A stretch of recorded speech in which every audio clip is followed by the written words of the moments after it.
Here we go. Count down. 3, 2, and 1. With Rob Lewis, Brent Hubbs, Volquest.com. Tennessee a loser today over Texas A&M.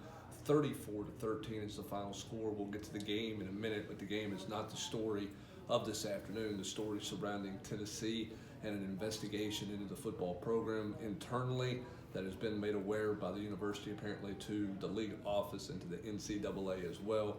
Certainly, Rob, on an ugly 3-7 season with lots of question marks and lots of concern, a big ugly cloud in the regular season. Not the way you want to end the regular season. I mean, when you've lost 7 games, all by double digits, you've got a head coach that has frankly, I think lost most of the fan base. I think that's fair to say here in going 3-7 in his third year, and to have an investigation piled on top of that, it's tumultuous to say the least. Yeah, no real comment from the university in terms of any specifics other than awareness of what has been reported out there.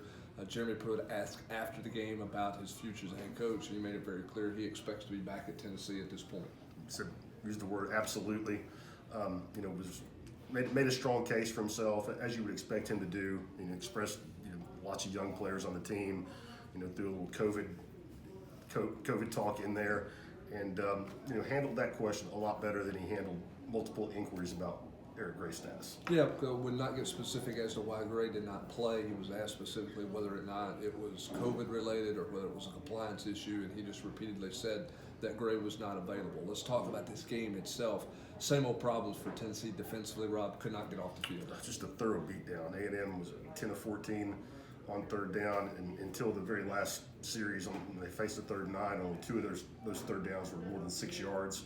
So, it was really an issue. Tennessee was never able to get them all scheduled. It was 3rd and 2, 3rd and 3, 3rd and 4. Just made it too easy for them all day long, and Tennessee just got worn down in the second half. Time of possession, 44 to 14 and change. It was as thorough of a beatdown as you're going to see. Long time since you've seen those type of time of possession numbers. Tennessee just could not get the football at all and did not have the football at all. In the first half, when they had the football, they did make a couple of explosive plays. It looked like they had some ability to move the ball against A&M, just couldn't sustain anything. First drive was great. I also imagine it was scripted, would be my guess. But they come out, 5 plays, boom, right down the field, touchdown. Harrison Bailey's getting the ball out quick, which was not the case later in the day, but just could never score A&M down. A&M doesn't punt in the first half. Same story as it was against Florida. You're 17-13, 4 minutes left in the first half. You've got A&M 3rd and 14 on their own end of the field. One of your seniors gets a hand-in-the-face penalty, 15 yards. A&M goes on to score. It's 24-13 at halftime. Totally different game. Yeah, I don't want to say that game meant Tennessee lost it, but that was a huge moment in the game where Tennessee just had a chance to get off the field, could not get off the field. Another key play in this game, A&M's first offensive drive, they lay the football on the ground for Tennessee.